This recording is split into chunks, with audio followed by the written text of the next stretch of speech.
Guys, welcome back to another Entertainer Spotlight on Non-Stop Kids Entertainment, and I am super happy to have Charlie with us on this Entertainer Spotlight. Hey Charlie, how you doing? Hi, I'm good, thank you. How are you?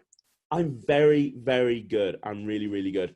Now, I'm so glad that because you're a very busy person. And we'll talk about this in a bit, but you have so much going on all of the time. I'm super glad that you've found time to do this interview for us. Thank you so much. Thank you. And basically, I just want to find out more about you. I mean, just to give people backstory, how long have you been with Non-Stop Kids now? It must be coming up on 2 years, if not more. I think I joined the company around this time of year in 2017, I think. Wow. So 3 years now, which is mental. Wow. It feels like 5 minutes. Exactly. And I'll tell you what, just giving everybody that's watching this a bit of context, you are an amazing entertainer. Because we track feedback from every party and nobody says anything but amazing things about you. And in the office, when we put a party on you, we feel really lucky because you're so busy and you have so much stuff going on. A lot of the time you're not available, and when you are available, it's like amazing. Yes, Charlie's on this one, and we just know it's going to be done flawlessly, and there's not going to be a problem. And the fact that as you've worked with this, your availability has got it's decreased a little bit, shows how busy you are as a person, but it also shows how valuable you are to us because we don't want to let you go. It's kind of like, well, we'd rather have Charlie do 2 gigs a month than not have a Charlie. You know, that's kind of where we are with it. So we think you're amazing and our customers love you. Everybody loves you. But I want to talk about you because you obviously, you say you've been with Non-Stop Kids for 3 years. You are, in my mind, like the quintessential performer. You've spent your whole life performing, haven't you? So I have, yeah. Tell us a bit about that. When did you get the bug? Oh God. So 3 years old, my dad took me to my first ever pantomime at the Nottingham Arts Theatre, which is in my hometown. And my dad always used to tell this story. I mean, sadly, he's no longer with us, but he always used to tell the story of my first pantomime where I stood up for the entire show. I did not sit down. I was just like, oh my God. And they got me up, when they get all the kids up to come and do like the song sheet bit, they got me up and they came to my dad and they went, we know she's quite young, but do you think she'd do the song sheet? And I was like, me? What, on stage? Yep, gone. Straight on stage. 3 years old, just there singing. So since then, I've known that I always wanted to be on stage, and then doing school plays through like primary school. And then when I started secondary school, the same theatre, the Nottingham Arts Theatre, started their youth group, their like youth company. And my parents saw an advert for it and they got me an application pack and I joined there. So from about the age of 10 or 11, I was performing there. And then, yeah, it just kind of took off. I started doing youth performances and then main season shows. And then I was doing dance and drama and singing classes aside from that. Wow. And then I auditioned for drama school when I was 17. And then, yeah, there we go. I've just carried on since then, really. But now, I mean, so you went to drama school. After drama school, you went straight into being a professional actress. Is that right? Yeah. So I had, obviously being an actor, it's not the most stable of careers. So alongside kind of doing acting gigs and things like that, I had a couple of retail jobs here and there, but it was always acting. So out of drama school, I did some theatre gigs. I did a tour around nursing homes one Christmas quite soon after I graduated, which was lovely. One of the toughest gigs I've ever done because some of the nursing homes we were going into were very like specialist dementia care homes, and they were tough gigs. But the beautiful thing about it is we were singing songs. It was like classic theatrical songs, like a bit of Fred and Ginger, things like that, and then mixed in with Christmas songs.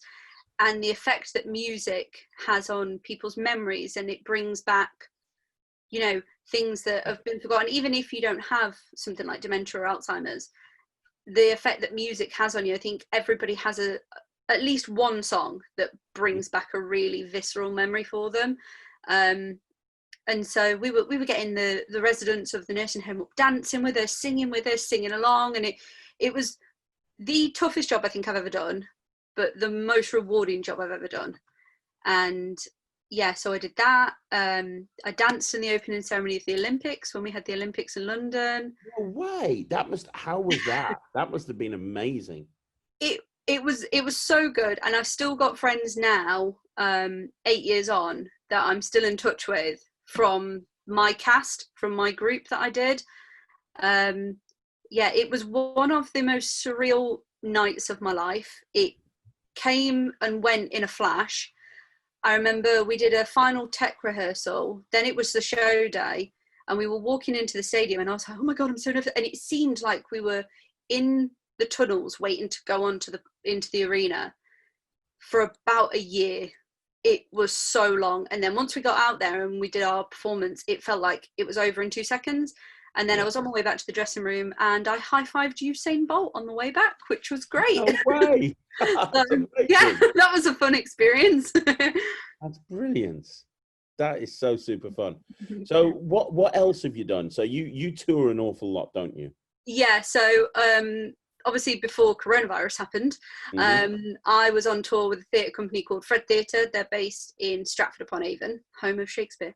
Yeah. And I was touring in Macbeth and in Jekyll and Hyde as well. So we were taking essentially repertory theatre, but into schools and colleges. Nice. So that was nice, because for a lot of the kids, they hadn't experienced theatre before. Some of them, like going into some of the schools that we went into, there were kids that had never seen a theatre performance before, never experienced theatre. It's just something that was alien to them. Yes. So I remember how special my first experience of theatre was. So being able to give that to kids and take theatre into their school was really special. And yeah, I was with a great team. I had a fantastic cast. There were 6 of us in the cast, and we had 3 months on the road before tour got stopped. And it was one of the most fun jobs I've ever done, because we were up and down the country. We were staying in hotels. We were having like weeks where we were away as a cast, and it was great. It was so much fun. So, yeah. That's brilliant. And I know you've been to Italy the last couple of summers, haven't you? What were you doing over there? So I've been very, very lucky for the past 4 years. Should have been my 5th year this year, but again, coronavirus. I've been very, very lucky that I've gone over and worked for a company called Global English Theatre, and they do summer camps, and they teach English, but they do it through drama. So something that I did when I was studying at drama school is I did a dance teacher's qualification, because I always thought that, if I'm not performing, I want to teach and use what I've got to teach others. And a few years ago, one of my best friends was due to go and work for Global, and they had a last minute tutor drop out, and he said to me, Charlie, could you maybe be in Italy in like a week and a half's time? And I was like, maybe, okay, possibly. Put me in touch with the company, and they said to me, we'd love to have you. Can you be on a plane in a week and a half? And off I went, did a week, thought that was fun. Then they had me back the second year for 2 weeks. Then they had me back again for another 2 weeks. And then last year I got to go out for 3 weeks, which was great. But it's all, teaching kids English, but not in a traditional way that they would in a school situation, sitting down and just writing it and reading it and listening to a teacher. It's getting them to run around and play games, and they think that they're just running around and doing a bit of a game, throwing a ball and catching a ball and saying a few English words, but then by the end of the week you've got them up on a stage in front of all of their parents, grandparents and aunties and uncles, performing a show in English. That's great. So I love it. It's it is probably the best part of my year, is going to Italy and doing this job. I love performing, I love being on stage, but there's just something really, really special about my time in Italy that I love. And when I got to go and do the job for the first time, it was the first time I'd ever travelled on my own as well. Okay. So that was quite special. So there's something about that job and being able to do that, which is really, really special to me. So that's brilliant. circling back to theatre, you've talked about pantomimes, you've talked about musicals and performing music, and you've talked about Hamlet and Macbeth and so on and so forth. What type of genre of theatre is your favourite? If I told you you could only do one type for the rest of your life, what would it be? I think I'd have to say musical theatre. Oh, okay. I love my classics. I love that, you know, like things like Shakespeare have stayed so prevalent, like even like hundreds and hundreds of years after they were written. However, I've always been a musical kid. I've always loved musicals, lived, breathed, drove my parents mental singing along to musical soundtracks as a kid. You know, doing dance and just all of it, being able to do everything is the best thing. And some of my earliest memories of obviously pantomime, but then going to see musicals with my parents. And another story that my mum and dad would always tell would be when they bought me the 1998 cast recording of Andrew Lloyd Webber's Cats, and I have it on VHS still. They bought it me. I was 8 years old, and I used to kick them out of the living room and turn all of the furniture upside down and make the junkyard set in my living room and perform the entire musical just to myself, no one else. My parents were never allowed to see it, but in my head, I was living my Elaine Page fantasy. That's amazing. That's so cool. And what's your favorite? Is Cats your favorite musical? Yeah, I think it is. I think because it was one of my first experiences of a show, was Cats, and also I am a bit of a crazy cat lady as well. So there you go. And what's your favorite musical that you actually acted in or starred in? American Idiot. Oh, I don't think I've heard of that. So it's the Green Day album American Idiot, which came out in 2004, I think it was turned into a musical a few years ago. And in 2017, I saw on Facebook that a like semi-professional company were auditioning for it, and it's been on my bucket list because I'm a massive Green Day fan and obviously a musical theatre bod. So as soon as I saw that the two things were being merged, I was like, I need to be in the show. I need to be in the show. I have to be in the show. And then I saw that they were auditioning for, you know, the show. And I was like, I have to go. Even if I don't get a main part, even if I'm just in it for one scene, I need to do it. I need to be in the show. And it was the best show I've ever been a part of. I was ensemble, but that didn't matter to me. I got to be on stage. I got to be singing music that I loved.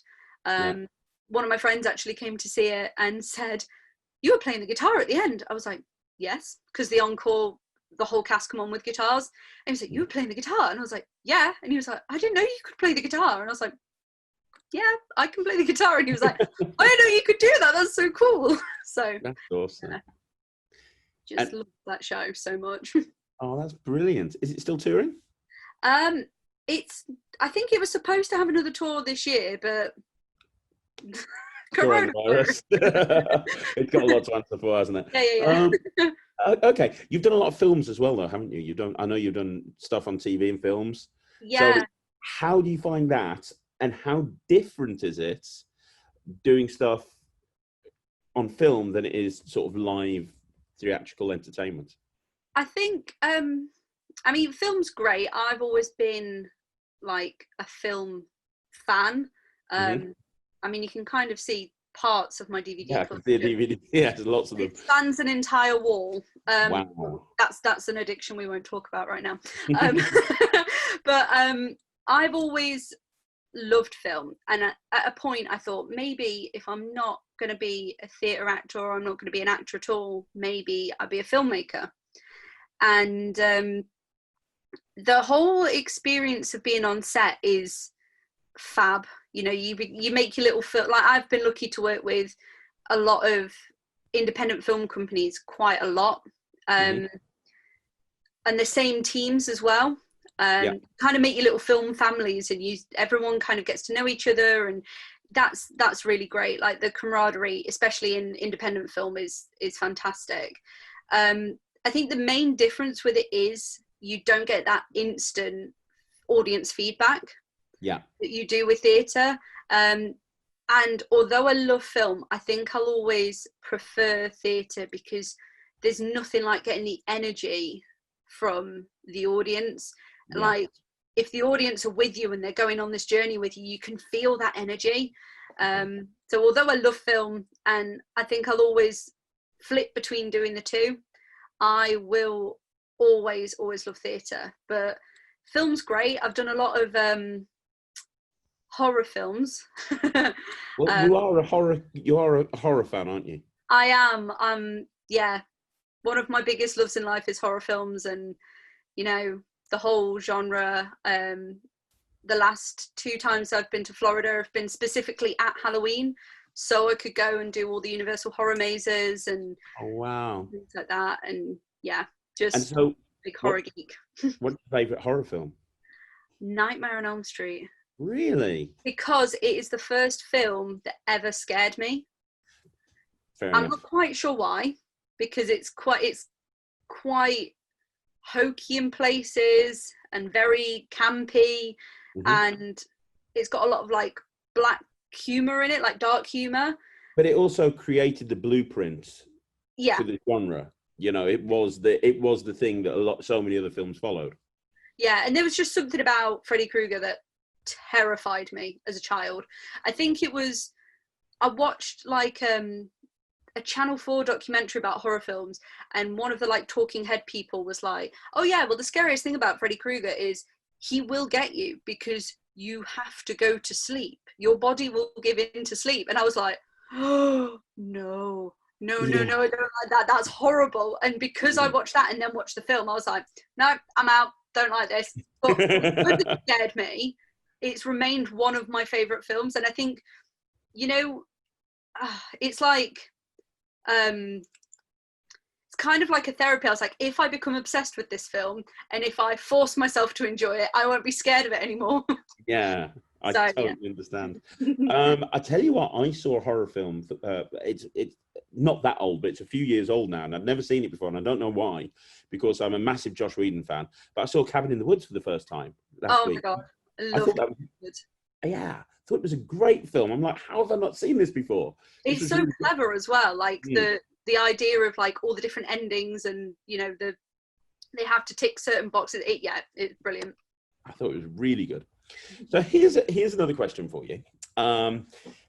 A lot we've been monitoring all the stats on these videos, and they're very, very, very popular, probably more so than anything else we're putting out. And one of the things we're finding is a lot of people that are watching these are people that aren't just parents and kids, but a lot of people that are watching them are people that are trying to break into the entertainment industry. So here's a question for you. What advice would you give somebody who's just starting out or wants to become a professional actor? What would you advise them? Oh, I would say that try anything once, because I think a lot of people go into the industry thinking that they're like, I want to do this and I only want to play this kind of role. And I went into acting never thinking that I would be like a comedic role, for example. And I've had some of the most fun I've ever done in a show or in a production being a comedic role. And that's just something that, because it didn't come naturally to me, I was like, I'm just going to stay away from it so I don't make an idiot of myself. And that's fine. But yeah, I'd say try anything once, and just try and find the joy in every experience, because there are going to be times where you find stuff difficult or you find a job more challenging than others, but find the joy in every experience and just keep going, because you might get a rejection and you might just go, right, this is it, I'm done, I can't do it anymore. But the next thing you could have auditioned for could have been your yes. So, you know, there's ways and means. I mean, I've had 100 different retail jobs, 100 different survival jobs. It's a hard industry, but if it's something that you love and you're passionate about, you'll find it in yourself not to give up. It's that old expression, isn't it? If it was easy, everyone would be doing it. Oh yeah. Yeah. Definitely. It is a calling, isn't it? It's like, yeah, I could not imagine ever doing anything else. I honestly, like performing and acting, doing kids parties, being in front of an audience. I also do murder mystery work as well. Like all of that, being creative, being expressive is just in my nature. And I think, I mean, no disrespect to anyone that loves their 9-to-5 office job, but I could not think of anything worse. Like I think I would bang my head against a brick wall on the daily if that was my job, and that's just because of the kind of person that I am. Yeah, absolutely. But yeah. That's so true. That's so true. And if you were, here's another question. We do get a lot of parents that watch this as well who have young children who they want to encourage to become performers or learn more about performing. Yeah. You said you're into it from the age of 3. I'll use me as a perfect example. So I've got 2 kids, as you probably know, because I bang on about them on social media all the time. Ryland is obsessed with magic, so he's sorted. That's fine, job done. But my daughter Thea, she is obsessed with musicals. Obsessed. She will sit there all day if we let her, just watching Greatest Showman over and over again, back to back to back. So what can I do with a 5-year-old girl, or what can any parent do to encourage them to, kind of follow that path without, because you don't, my experience with Ryland is I don't want to push Ryland too hard because I don't want him to hate magic. It's kind of like he has to do it on his own terms. But what would you suggest with performing? I would find either a local dance school or a local, performing arts school that do classes, and a lot of places. I used to work for a performing arts academy, and on a Saturday, and we'd have like a taster session. Yep. So the child gets to come for their first session, and they get it for free, and they get to try it out and see if they like it. I think that's something that quite a lot of dance and drama places do. I can't speak for them all. I've not worked for them all, but taking them along to little taster days, taster sessions, letting them have a bit of a try of everything, because I think, there's a real kind of temptation to say, oh, well, if you're going to do dance, you have to do ballet and tap, and you have to do that. Like, let them pick what they want to do. Yeah. And, or find a local amateur theatre. That's obviously how I got started. There's the Nottingham Arts Theatre in Notts City Centre. And that's how I kind of got started in theatre. Or taking them to the theatre as well. Taking them to the theatre if you're able to. And it doesn't have to be, the big, I mean, it's great if it is, the big fancy West End transfer tours that tour around. Even if it's just your local amateur theatre that are putting on a musical. Some of the best productions I've ever seen have been, semi-professional or amateur productions in a small theatre, and you think, wow, that could rival Pro Tour or the professional show. So that's what I'd say. Just let them enjoy what they want to enjoy, and then if they want to take it further, I started off as a kid going to like a disco jazz class. Really? And then soon I was doing disco and jazz, and then I was doing street dance, and I was doing ballet, and I was doing tap, and then my parents couldn't keep up with the amount of dance classes that I had managed to shoehorn my way into a Saturday. I think I was doing at one time, I think I was doing like 8 or 9 dance classes in one day, and it was like back to back to back. But if it's what they enjoy, then let them run with it. That's amazing. That's great advice. And I've got one last question for you before we move on. What's left on your bucket list? Let's just assume that in the next couple of months, lockdown eases and we go back to how things were before. What's on Charlie's bucket list? Because you've done, you already at your age, at your young age, you've done more than most people could ever dream of. You've traveled all over the world. You've appeared in film. You've appeared all over the stage. You've toured multiple times. What's next? I would love to work with the RSC. I know it's not musical, but I would love to work with the RSC. When I was rehearsing for Macbeth, me and one of my castmates were living in a hostel during rehearsals, and we were in Stratford, and we were like, be a bit rude if we didn't go to the RSC and see a show. And I've seen 2 shows at the RSC in Stratford, and both times I've just sat there in absolute awe. I would love to work for the RSC, and I would love to get on a West End stage. I know it's so hard. It's, you know, but absolute dream, getting on a West End stage, performing with the RSC. And I would die a very, very, very happy woman. You know what? I know you well enough to know how committed and determined you are, and genuinely, I know it'll happen, because when you set your mind to something, you do it. And no, you really do. Like I say, you're amazing. So I know that you can do that. Right. This has been amazing. But what we're going to do now is we're going to do a quick fire round. Now, just to let you know, we've done this with about 30 entertainers now. And we've got a scoreboard. We've got a scoreboard of how many questions an entertainer can answer in 3.5 minutes. Right. Well, I'm competitive, so let's right. go. I am ready. At the moment, the winner, the person at the top of the leaderboard, is David from Liverpool. Probably because he's a Scouser and he can say 10 words to everyone else's 1. But it's your chance to bring it back to Team Nottingham. So I know that you can do this. So I have my questions in front of me. I have my timer. Are you ready, Charlie? I am. Let's go. Okay. Then your time. I'll put my calculator up instead of the timer. That's not going to help very much, is it? Right. Your time starts now. If you could buy any type of food right now, what would you buy? Lasagna. Love it. What colour is your toothbrush? Pink. If you could be any animal, what would you be and why? Cat, because they sleep all day and they judge everyone. They're grumpy. I love it. And you're a crazy cat lady. Who is your favourite superhero and why? Iron Man, because Tony Stark is cool. I love that. Who do you admire the most? My mum. Love it. What's your favourite summer activity? Going to Italy and doing summer camps. Nice. If a movie was made of your life, what genre would it be and who would play you? Oh, a horror film, probably. Or a musical film. Musical. I would love Phoebe Waller-Bridge to play me. Because it's hilarious. Love it. Love it.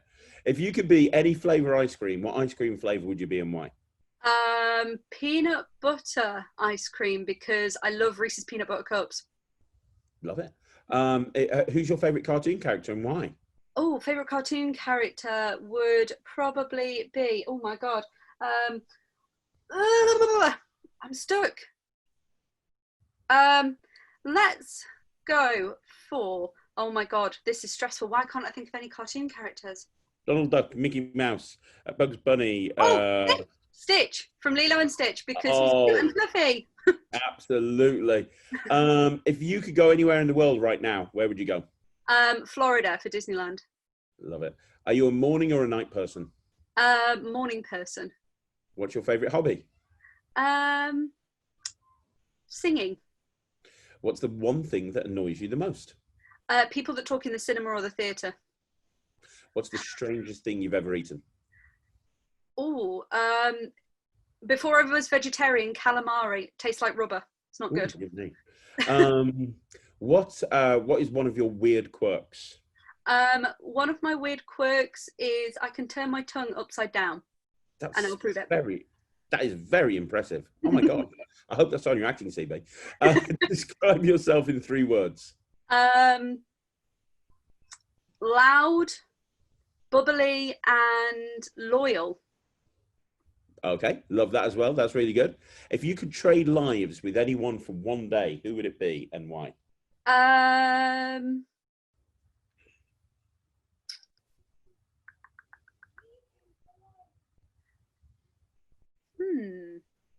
It's a tough one, isn't it? It is a really hard one. I'm trying to think. Controversial? No, I'm not going to go with that one. I know they're dead, but I would say David Bowie, just because I would love to know where he got his creativity from. I love that. I love that, and I totally agree. What's the first thing that you do what's the first thing you do when you get up in the morning? Um, check my phone. I'm one of those losers. Sorry. Ah, what's your favorite movie quote? Oh, mm,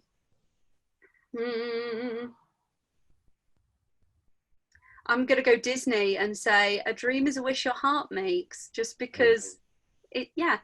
I love that. I love that. Where would you go if you're invisible? Oh, um, I'd probably sneak into the White House and just to see if Donald Trump is actually that silly and ridiculous, You know or what? if it's all a facade. I'm quite interested to know what he's like behind closed doors. I love that. I love that. If you could have any super hit power, what would you have? Oh, the ability to fly. Why not? Absolutely. Absolutely. What's your favorite Halloween costume? Oh, one year I dressed up as Winifred Sanderson from Hocus Pocus, and it was the best costume I've ever made. That is amazing. I will find you a picture. Love that. What is your favorite pet's name? My current cat, Niffler, because Harry Potter. Oh, that's amazing. Love it. And I think we've got time for one last one, which is what was your favorite book growing up? Harry Potter and the Prisoner of Azkaban. Harry Potter's a classic. Absolutely. And Prisoner of Azkaban, I do agree that that's probably the best one out there. Yeah. Or Right. Alice in Wonderland, just to add that on. Alice in Wonderland as well. Well, Alice in Wonderland is great as well. Yeah. Talking about horror movies and musicals, by the way, completely changing the subject. Have you seen Anna versus the Apocalypse? I have not. I really want to. It's on my list. It's a horror movie set at Christmas, and it's a musical. I feel like this is just me in a film. I feel like that's true. It's if you've never seen it, I watched it accidentally, and I'm like, this is the greatest. And I tell everyone who needs to watch it. It's a musical, but a really clever, smart musical set in the UK at Christmas in a high school, and it's a zombie film. It's a zombie horror film. It's all zombies. Right, I know exactly what I'm doing. As soon as I finish this interview, I'm going to go and find it. Anna versus the Apocalypse, best film ever. There you go. You can watch it anytime. Want to watch a horror film? Watch that. Christmas film? It's my new favorite Christmas film. It's got everything. So there you go. One last thing, Charlie, which is I did warn you about this at the beginning. I need you to do an impression. I'm going to let you choose who. And I did say that most people in Non-Stop Kids are terrible, terrible, terrible at impressions. But I need you to do an impression. Okay, my impression is slightly terrifying, and I am sorry, but I'm going to do an impression of Gollum from Lord of the Rings. Hey, I want to see this.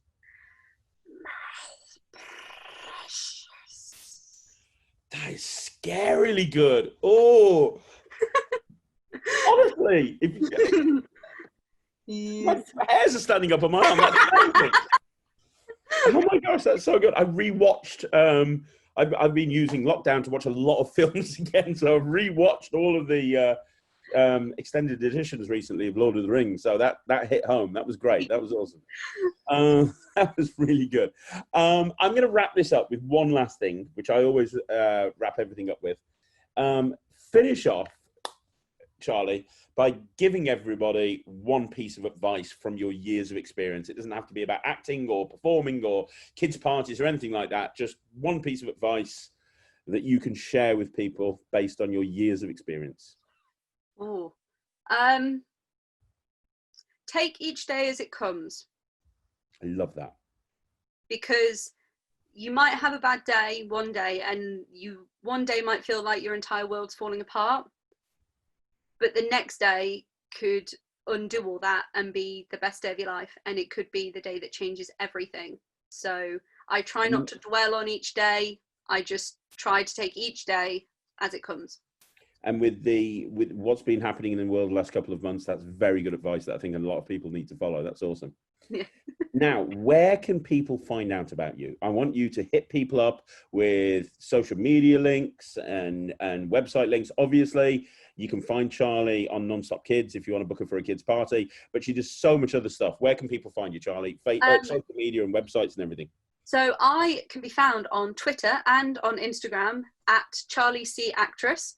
I also have a YouTube channel, which is a bit defunct at the moment because I've just struggled during the whole lockdown situation to find kind of energy to do it. But I have a YouTube channel, Charlie Clark Actress. I also have a blog called Lights Camera Hustle, which is on WordPress. So if you Google Lights Camera Hustle WordPress, and I talk about acting, but primarily it's a theatre review blog as well. Oh, really? So I do reviews at Leicester Curve and Nottingham Playhouse as well. When theatres are actually open, I go and review shows for them, which is, you know, I'm very blessed to be able to do that, and I'm really thankful that I get the opportunity to go and see so many amazing shows. So yeah, that's pretty much me online, I think. That's amazing. That's great. Brilliant. Charlie, I said at the beginning, I was super excited about this, and you did not disappoint. You are amazing. You are awesome. And I love the fact that no matter how busy you continue to get, you still find time to squeeze us into your hectic schedule. And I really appreciate that, because we love you at Nonstop Kids. We really do. I love working for Nonstop Kids as well. So you're amazing. You're amazing. Guys, like Charlie said, you can check her out all over social media and websites, and you can check her out on Nonstop Kids. And don't forget to subscribe to the YouTube channel and follow us on Facebook. We put videos up every single day. So if you want to keep up to date with everything we're doing, make sure you follow us on Facebook and YouTube. And we'll be back in a couple of days' time with another entertainer spotlight, and there'll probably be something uploaded in a few hours. But guys, thank you very much for tuning in. And Charlie, one more time, thank you so much for being a part of it. Well, having me. No problem. Thanks very much, everyone. Bye.